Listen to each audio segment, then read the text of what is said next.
As we approach that, always the Beatles were talked about, and the Beatles talked about themselves as being four parts of the same person. Yeah, well, to make that, yeah. What's happened to those four parts? Well, they remembered that they were four individuals, you see. We believe the Beatles myth too. You know.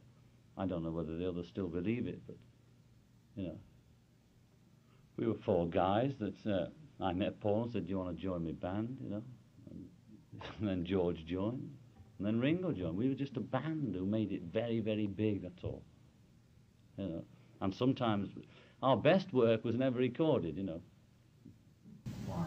Because we were performers, in spite of what Mick says about us, in Liverpool, Hamburg, and around the dance halls, you know. And what we generated was fantastic when we played straight rock. And there was nobody to touch us in Britain, you know. But as soon as we made it, we made it. The edges were knocked off. You know, Brian put us in suits and all that, and we made it very, very big. But we sold out, you know. And the music was dead before we even went on the theatre tour of Britain.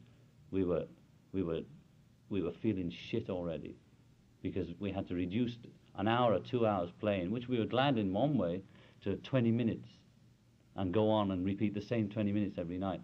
The Beatles' music died then as musicians. That's why we never improved, you know, as musicians. We killed ourselves then to make it. And that was the end of it. And George and I are more inclined to say that, you know. We always missed the club days, because that's when we were playing music.